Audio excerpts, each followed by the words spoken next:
Lucas capítulo 9, verso 28 ao 36, é a passagem da transfiguração de Cristo. O título do nosso sermão é O Cristo Transfigurado. Diz assim: cerca de 8 dias depois de proferidas estas palavras, tomando Jesus consigo a Pedro, João e Tiago, subiu ao monte com o propósito de orar. E aconteceu que, enquanto Jesus orava, a aparência do seu rosto se transfigurou e suas vestes resplandeceram reluzentes. Eis que 2 homens apareceram e falavam com Jesus, Moisés e Elias, os quais apareceram em glória e falavam da sua partida, que ele estava prestes a cumprir em Jerusalém. Pedro e seus companheiros achavam-se cheios de sono, mas, conservando-se acordados, viram a sua glória e os 2 homens que com ele estavam. Ao se retirarem Moisés e Elias de perto de Jesus, disse-lhe Pedro: Mestre, bom é estarmos aqui. Façamos 3 tendas, uma será tua, outra de Moisés e outra de Elias, não sabendo, porém, o que dizia. Enquanto Pedro falava, veio uma nuvem e os envolveu, e encheram-se de medo ao entrarem na nuvem. E da nuvem uma voz disse: Este é o meu filho amado, o meu eleito, a ele ouvi. Depois daquela voz, achou-se Jesus sozinho. Eles calaram-se e naqueles dias a ninguém contaram de coisa alguma do que tinham visto. Esta é a palavra do Senhor. Vamos agradecer a Deus pela leitura. Senhor, te bendizemos, rendemos graças ao seu nome pela sua palavra, que vem até nós de forma escrita, em nossa própria língua. O Senhor a preservou ao longo dos séculos das intenções malignas e da corrupção dos homens. Nós a temos, te louvamos por ela, pedimos que fale por ela. Está aqui a nossa confiança, a nossa esperança. Nós não temos outro caminho. Pedimos em nome de Jesus. Amém. Então, nós vamos ver hoje a passagem do Cristo transfigurado. Primeira coisa, meus irmãos, que eu gostaria de dizer para cada um de vocês, na verdade é uma pergunta. E é a seguinte pergunta, preste bastante atenção. Se hoje fosse o seu último dia de vida, pense que é o seu último dia de vida, ou talvez a última semana, então coloque mais alguns dias aí antes que você parta. Quais seriam as suas últimas palavras? Você já chegou a pensar nisso? É o seu último dia de vida, ou então você sabe que você só tem mais uma semana. Se você soubesse pelos livros de Deus, que escreve a história soberanamente, cada um dos nossos dias, quais seriam as suas últimas palavras? O que é que estaria dentro do seu coração que você gostaria de colocar para fora antes de você dar o seu último suspiro? Isso é uma tradição longa, ao longo da história da humanidade, mas também na Bíblia. Nós vemos, por exemplo, José, quando ele está lá no Egito, ele sabe da sua morte. José morre com seus 110 anos, e sabendo que os dias finais estavam chegando, diz a Bíblia, que José fez o seguinte pedido para o povo de Israel: quando o Senhor vos tirar dessa terra no futuro, eu quero que vocês levem os meus ossos com vocês e enterrem na terra de Canaã, a terra prometida.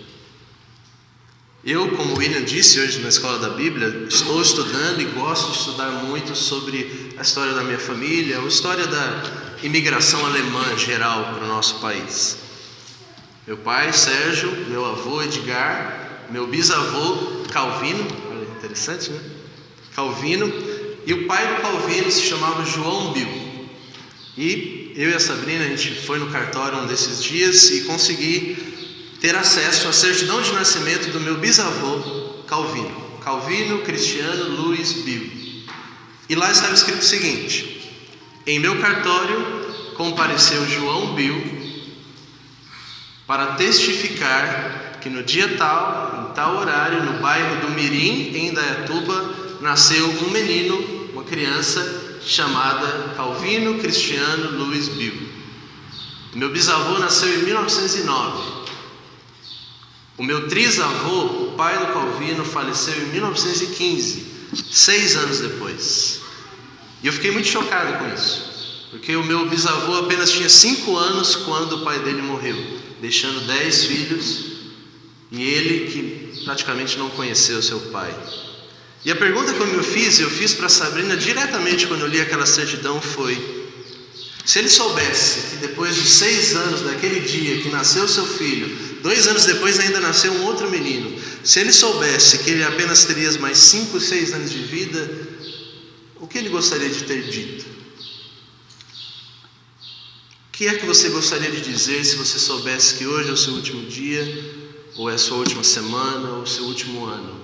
O que é que você gostaria de colocar para fora? O que é que você gostaria que as pessoas lembrassem?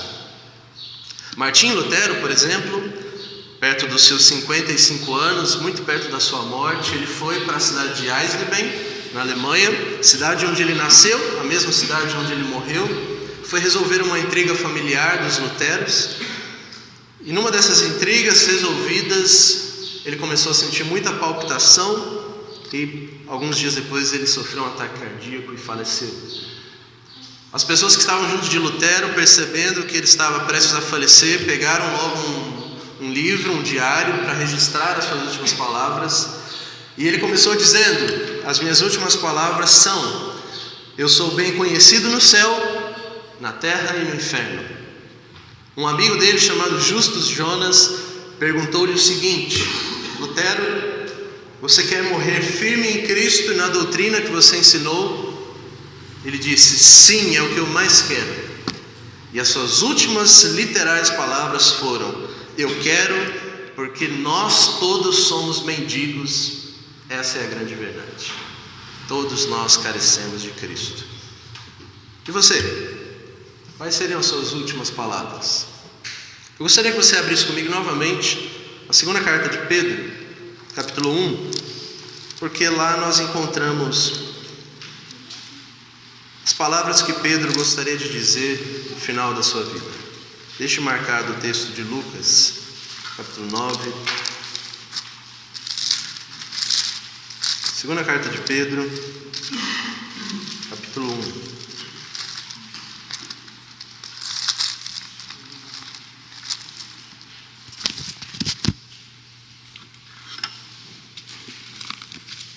Olha o que diz o apóstolo Pedro no verso de número 12.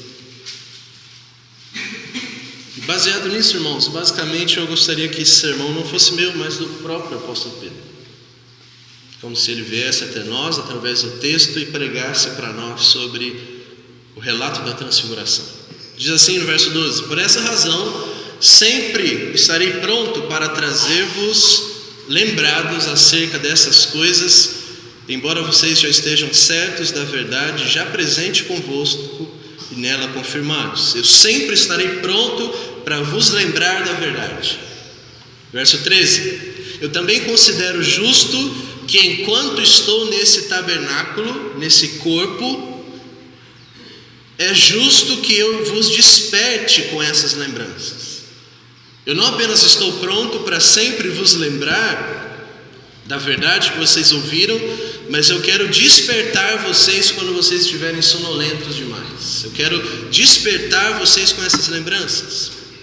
Verso 14: pois eu estou certo de que estou prestes a deixar este tabernáculo. Eu estou certo de que estou prestes a deixar este corpo. Estou certo que estou prestes a morrer, como efetivamente nosso Senhor Jesus Cristo já me revelou. Verso 15: mas de minha parte eu vou me esforçar diligentemente para fazer com que todo o tempo, mesmo após a minha partida, vocês continuem lembrando de tudo que eu ensinei. E a partir do verso 16, então, finalmente, o apóstolo Pedro ele vai dizer quais são essas palavras que ele gostaria que eles sempre se lembrassem.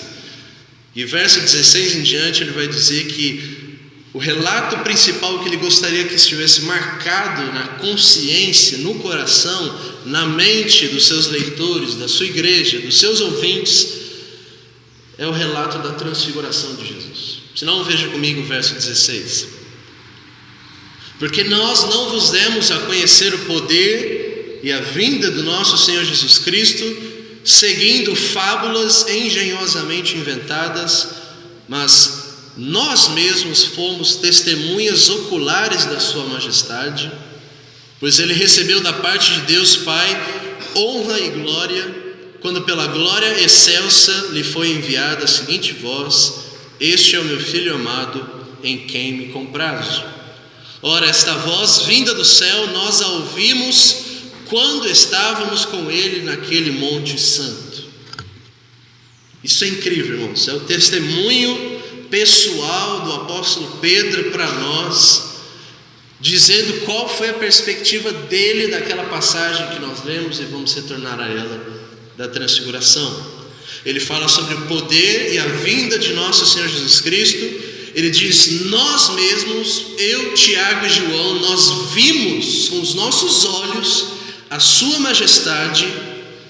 Cristo naquele monte recebeu de Deus Pai honra e glória, quando da magnífica glória lhe foi dirigida a seguinte voz: este é meu Filho amado, em quem me comprazo, a ele ouvi. Pedro diz: nós ouvimos essa voz do céu quando estávamos com ele no Monte Santo. Volte comigo, Lucas capítulo 9. O nosso texto, basicamente, nós vamos ver duas coisas: Pedro, Tiago e João, e nós vamos ver também Moisés e Elias. São as 5 pessoas que estão naquele monte, mais a pessoa do nosso Senhor Jesus Cristo. O texto diz no verso 28 que cerca de 8 dias depois de proferidas essas palavras do sermão de domingo passado, Jesus tomou consigo a Pedro, João e Tiago e subiu ao monte com o propósito de orar. Basicamente, irmãos, quando a gente lê esse texto, a gente deve pensar o seguinte: Jesus está se retirando para orar e ele está levando o trio mais famoso da Bíblia, Pedro, Tiago e João. Alguma coisa vai acontecer. Jesus vai orar e ele está levando Pedro, Tiago e João. Pedro, Tiago e João era esse círculo mais íntimo de amigos e apóstolos do nosso Senhor Jesus Cristo. Se vocês lembrarem bem, Lucas capítulo 8, nós tivemos aquele episódio da ressurreição da filha de Jairo e a cura da mulher do fluxo de sangue. Quando Jesus chega na cidade de Jairo, quando ele vai entrar na casa de Jairo para ressuscitar aquela filha dele, ele olha para a multidão, para os seus discípulos e diz: Pedro, Tiago e João, eu quero que só vocês entrem comigo. Eles entram naquela casa, naquele quarto da mulher, no quarto daquela menina. Ele ressuscita aquela moça de 12 anos e apenas Pedro, Tiago e João e os pais daquela menina são as testemunhas oculares da ressurreição. Em outros episódios, por exemplo, como da transfiguração, apenas Pedro, Tiago e João estão presentes. Mas ainda ao final dos evangelhos, aquela famosa passagem do Getsemane, quando Jesus vai orar para derramar a sua alma diante de Deus, ele chama todos os discípulos para orar, mas ele diz: Pedro, Tiago e João, venham comigo um pouco mais à frente. Vamos orar ali mais à frente. Eu quero que vocês orem comigo, porque a minha alma está angustiada até a morte. E o texto classicamente diz que Jesus volta 3 vezes para dizer: vocês não puderam velar comigo nem uma hora sequer, nos dando a entender que pelo menos 3 horas de oração, e como nós, os discípulos, dormiram. Pedro, Tiago e João são pessoas fundamentais no Novo Testamento, pessoas fundamentais para o nosso Senhor Jesus Cristo. É isso que Paulo, por exemplo, vai dizer em Gálatas capítulo 2, verso 9, que quando ele foi para Jerusalém para visitar a igreja e receber a destra da comunhão, ele diz que ele viu primeiro Pedro, Tiago e João, e ele diz que eles eram as colunas da igreja. Tiago, por exemplo, na sua carta, muito provavelmente após vê Jesus Cristo transfigurado, e então todos os relatos subsequentes, a ressurreição de Cristo, a ascensão de Cristo, no capítulo 2, a única menção que Tiago faz a Jesus, ele diz que ele é o Senhor da glória. Você não encontra essa passagem, essa forma de se referir a Jesus em nenhuma outra parte do Novo Testamento. Tiago pessoalmente chama Jesus de o Senhor da glória. João, quando ele escreve a sua primeira carta, aquela famosa passagem que nós conhecemos, ele diz: o que era no princípio, o que vimos e ouvimos, o que os nossos olhos testificaram, o que nós contemplamos a respeito do verbo da vida, pois a vida se manifestou e ela se fez carne, é isso que nós anunciamos para vocês, para que vocês tenham comunhão conosco, e a nossa comunhão é com o Pai e com o seu Filho Jesus Cristo. João está dando um testemunho apostólico específico e pessoal, dizendo o que os nossos olhos viram, o que os nossos ouvidos ouviram e que as nossas mãos tocaram. Nós tocamos no verbo da vida, nós ouvimos, nós o presenciamos, nós tocamos nele, nós tocamos na palavra de Deus encarnada. Esse é o episódio que temos diante de nós. Cerca de 8 dias depois, proferidas essas palavras, Jesus sobe ao monte levando Pedro, Tiago e João, com o propósito de orar e de se manifestar para eles, de revelar a sua glória para eles. Verso 29 diz: enquanto ele orava, a aparência do seu rosto se transfigurou e suas vestes se resplandeceram reluzentes. A ideia aqui é de uma metamorfose, não como os gregos estavam acostumados, uns homens semideuses, nem daquela música a gente conhece, da metamorfose. A ideia é de uma transformação total, onde nem o texto bíblico de Lucas consegue explicar em palavras. O texto diz da transfiguração de Jesus que o rosto dele se mudou totalmente e as suas vestes também transpareceram, reluzentes, resplandecentes. Essa é uma linguagem pobre, de não conseguir retratar aquela visão naquele monte. Cristo manifestou a sua glória para eles. O texto diz que enquanto eles estavam ali, 2 homens apareceram, Moisés e Elias, e falavam com Jesus, conversavam com Jesus, e apenas Lucas nos diz qual era o conteúdo dessa conversa. O que é que eles estavam conversando? Marcos não diz, Mateus não diz, mas Lucas diz, eles estavam conversando sobre a partida de Jesus. E a palavrinha utilizada aqui por Lucas é êxodos, sobre a partida de Jesus, falando sobre a morte de Jesus, mas trazendo todo o significado teológico do que era a morte de Jesus. Era um êxodo que o Filho de Deus traria, o novo êxodo para a história, o êxodo final, resgatando o povo de Deus e cumprindo todas as promessas da nova aliança. Quando nós temos aqui um relato de um monte, Jesus, Moisés e Elias, 3 discípulos, nós vemos Jesus com seu rosto brilhando, nós vemos uma nuvem, nós vemos uma voz falando da nuvem. Isso é Êxodo 24. Este é o relato paralelo de quando Moisés, em Êxodo 24, sobe no monte após receber as tábuas da lei. E o texto de Êxodo 24 diz que Moisés subiu no monte para ouvir o Senhor, da mesma forma que temos aqui. Moisés também levou 3 pessoas, Arão, Nadab e Abiú. Jesus leva Pedro, Tiago e João. O texto diz que lá em Êxodo 24 o Senhor apareceu numa nuvem. O Senhor aparece em nuvem, aqui no Monte da Transfiguração.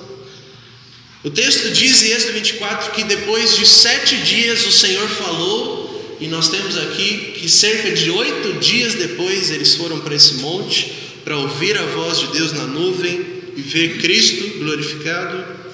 E o texto também diz em Êxodo que o rosto de Moisés brilhava como o sol. E o texto diz que o rosto de Jesus transfigurou-se e a sua roupa, o seu corpo brilhava como a luz do sol, como uma roupa branca, como nenhum lavandeiro na época poderia limpar. O próprio apóstolo Pedro confirma isso na segunda carta que nós lemos, capítulo 1. Deus lhe deu glória e honra naquele momento, ao sair o som da voz: este é o meu filho amado, a ele ouvi. Esta é uma passagem muito importante na Escritura.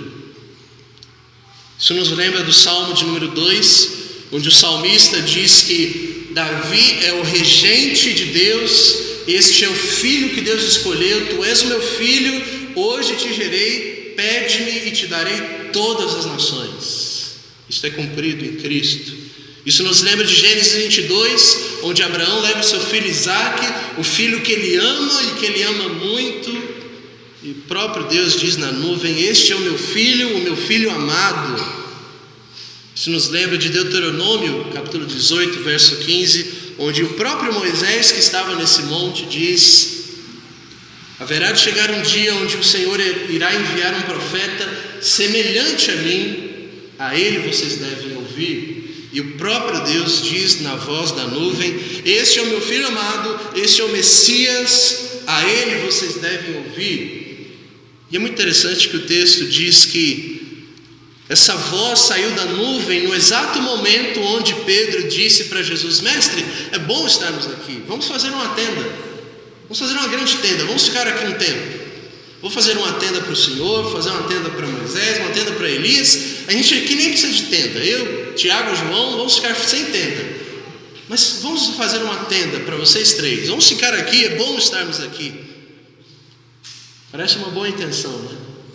Querer prolongar aquele momento da glória de Jesus. Mas o texto diz que enquanto Pedro falava, essa voz saiu do céu dizendo: Pedro, este é o meu filho amado, vocês devem ouvir a ele. Foi uma reprovação de Deus para Pedro, porque basicamente, irmãos, Moisés e Elias, quando aparecem ali, eles estão representando a antiga aliança, o Antigo Testamento, dizendo: agora vocês devem ouvir a Jesus.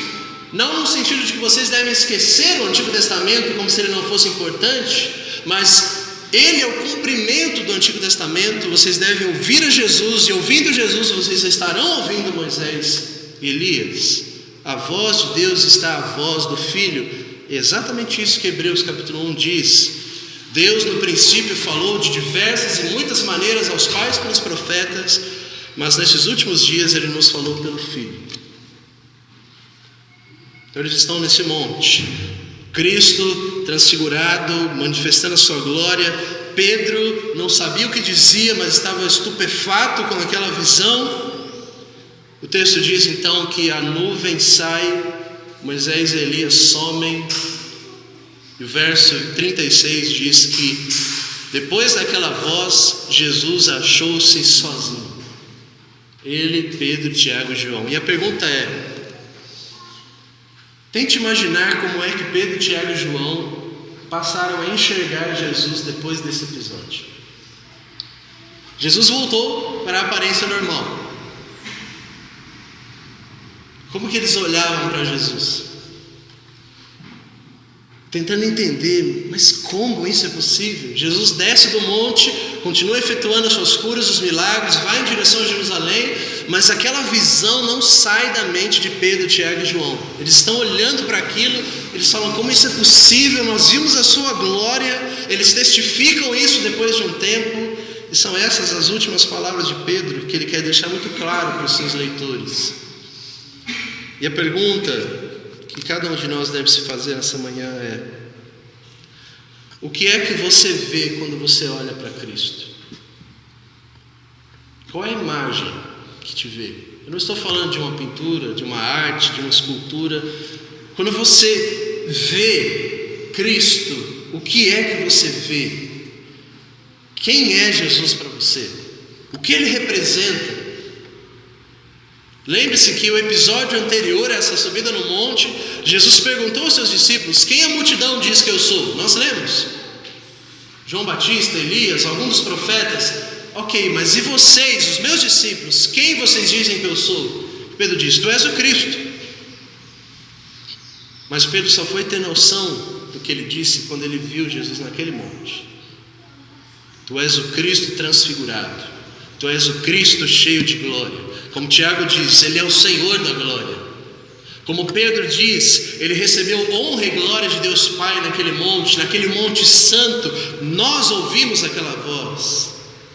E eles nunca mais esqueceram disso. O que é que você vê quando olha para Cristo? Qual a imagem que você tem de Jesus, meu querido irmão? Quando você está no culto, quando você está lendo a Escritura, quando você está no seu trabalho, quando você está estudando, quando você está na sua casa com a sua família, qual é a imagem, quem é Jesus Cristo para você? Nós nos esquecemos que o nosso Senhor Jesus Cristo, ainda que se fez carne, um homem como cada um de nós, a sua aparência não tinha nada que nós víssemos para encontrar beleza ou para que nos atraísse, mas esse Cristo glorioso no monte é o nosso Cristo. Ainda que os nossos olhos não vejam, a fé deve enxergar este Cristo, poderoso, cheio de glória, reluzente, santo.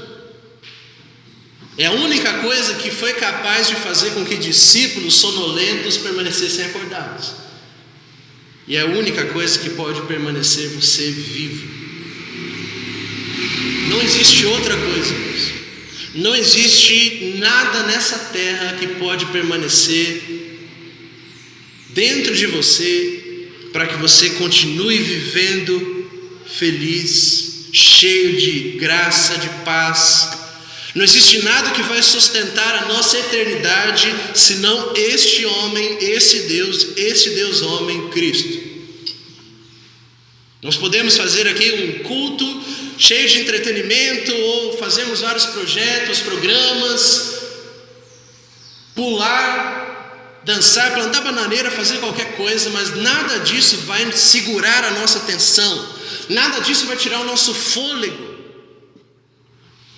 Quantos buscam esse respirar, esse fôlego para viver? É algo que te move no dinheiro. Pessoas buscam isso na faculdade, no casamento, nos filhos. Não, nada disso vai permanecer. Como é que você olha para o seu Senhor? Quem é o seu Senhor? O grande problema, irmãos, é que eles desceram do monte. E a pergunta que eu poderia pensar que Pedro poderia fazer é: ok, mas e agora que nós descemos do monte, como que nós iremos viver? Nós vimos, mas foi muito rápido, nós queremos mais. Como é que nós podemos viver? Como é que nós podemos caminhar? Você se lembra do sermão passado, do texto passado? Jesus disse: se alguém quer vir após mim, negue-se a si mesmo, tome sua cruz e siga-me. Pois quem quiser salvar a sua vida, perdê-la-á. Quem quiser perder a sua vida, vai salvá-la, ganhá-la em mim. Quem se envergonhar de mim, meu Pai se envergonhará dele. Quem não se envergonhar de mim, meu Pai não se envergonhará dele. Como é possível viver esse chamado de morrer, de abraçar a cruz? Só é possível quando você olha para esse Cristo transfigurado. Quando você vê que não existe nada mais belo, nada mais importante, que não existe tesouro maior do que o próprio Deus que se mostra para você, você olha para a sua vida e você fala: é descartável. Você olha para os seus problemas e você fala: são pó, já passou. Se você tiver na sua mente, no seu coração, o conhecimento de quem é Jesus Cristo e o que Ele é, o que Ele fez por você, para o que Ele te chama, tudo no mundo perde o seu brilho, porque a sua luz é grande demais. Mas essa luz, essa glória, só os olhos da fé podem ver. E como é que nós podemos sair daqui desse sermão hoje e voltar para a nossa vida, para a nossa semana, para o nosso trabalho, nossos estudos, nossa família, nossos problemas, nossos pecados, e ganhar vida, força para continuar vivendo e falando de Jesus? Somente se nós nos lembrarmos a todo momento, como foi a intenção de Pedro, quem é o Senhor que nós servimos. É isso que Pedro diz na sua carta: eu estou pronto para lembrar-vos dessas verdades. Eu quero que sempre vocês se lembram disso, mesmo depois que eu morrer. Eu quero que vocês nunca se esqueçam disso. Do que, Pedro? Deste Cristo. Eu estava lá, eu vi Ele naquele monte santo. E o rosto dele se transfigurou, a roupa dele brilhava, tudo perdeu o brilho, a cor, o sabor, olhando para Cristo. Ele era belo, ele era incrível.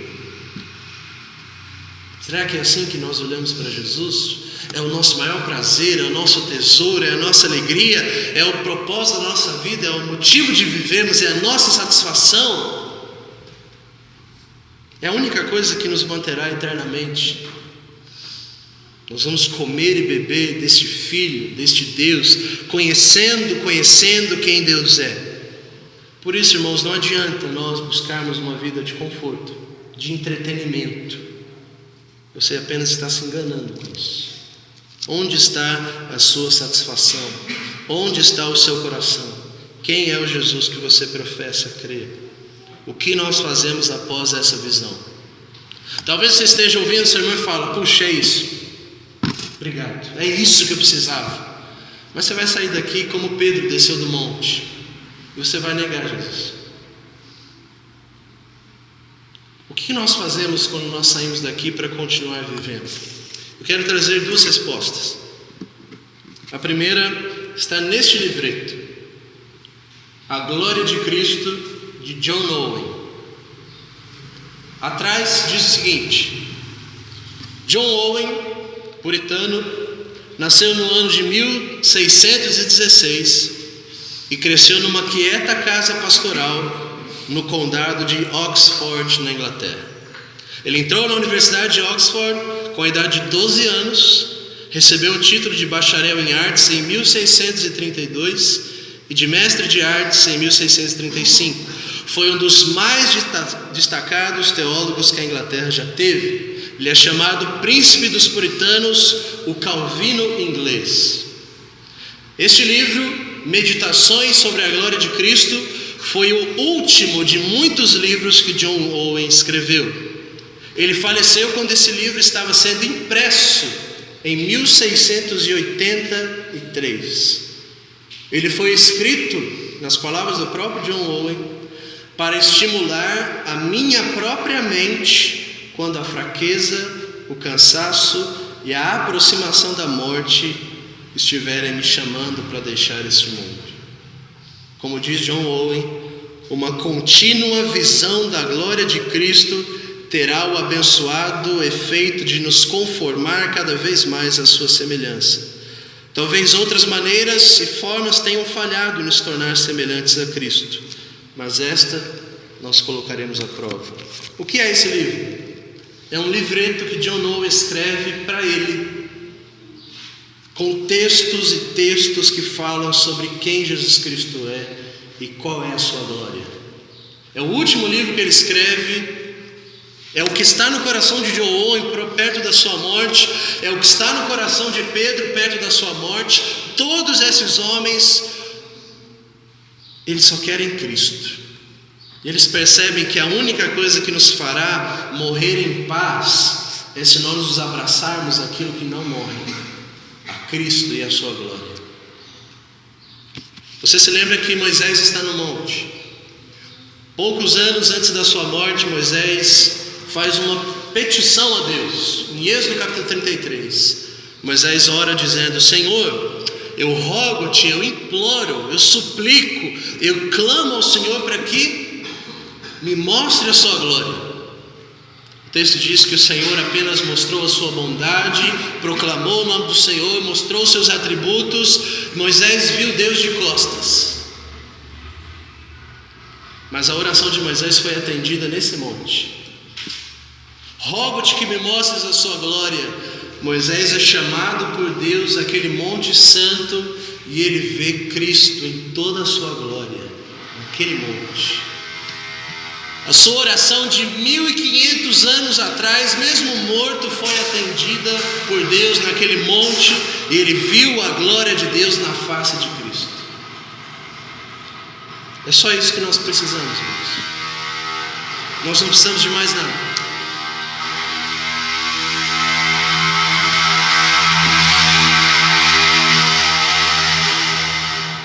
Quero finalizar com 3 aplicações práticas. Eu gostaria que vocês se agarrassem nessas aplicações. A primeira aplicação, eu quero mostrar para vocês o papel que a Escritura tem nesse processo de olharmos para Cristo. Nós não vemos Ele hoje. Nós não estamos no Monte Santo olhando com os nossos olhos o Cristo transfigurado diante de nós. Como é que nós podemos ver Cristo cheio da sua glória? Como é que nós podemos ver a glória de Deus na face de Cristo? Abra comigo, segunda carta de Paulo aos Coríntios. Segundo aos Coríntios, capítulo 3.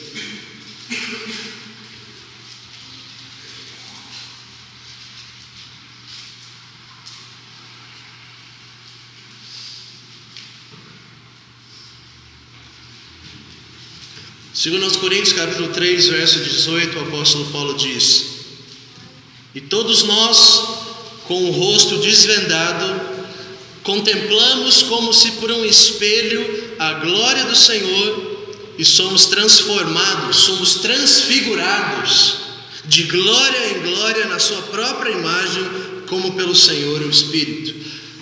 Paulo, como é que nós podemos contemplar a face do Senhor e ser transfigurados de glória em glória? Olha o verso 15. Até hoje, na sinagoga, quando é lido Moisés, o véu está posto sobre o coração dos judeus. Quando, porém, algum deles se converte ao Senhor, o véu é retirado. Como é que nós vemos a glória de Deus na face de Cristo? Lendo a Bíblia. Não é isso que nós estamos fazendo aqui hoje? Como é que nós estamos vendo pela fé o Cristo transfigurado? É lendo o relato da transfiguração de Cristo. Pela fé, Cristo está diante de nós transfigurado, cheio de glória. O apóstolo Paulo, no capítulo 4, no verso número 3, ele diz: Se o nosso evangelho ainda está encoberto, é para os que se perdem que está encoberto, nos quais o Deus desse século cegou o entendimento dos incrédulos, para que não lhes resplandeça a luz do evangelho da glória de Cristo, que é a imagem de Deus. Porque nós não pregamos a nós mesmos, mas a Cristo Jesus, e a nós mesmos como vossos servos, por amor de Jesus. Porque Deus, que disse das trevas resplandecerá a luz, Ele mesmo resplandeceu em nosso coração, para a iluminação do conhecimento da glória de Deus na face de Cristo. Como é que nós vemos a Cristo cheio de glória? Conhecendo a Escritura. A Escritura não é um fim em si mesma, ela é um meio. Isso talvez responde porque você tem dificuldade de ler a Bíblia. Porque você olha como se fosse uma tarefa, um mandamento, um peso. Eu tenho que ler a Bíblia. Não. A Escritura é o meio pelo qual você conhece e chega-se a Deus. E Deus é a coisa, a pessoa mais importante e mais bela do mundo. Portanto, a Escritura vai nos levar, vai nos guiar pelas mãos a esse Deus, ao Cristo transfigurado. Portanto, irmãos, não tem segredo.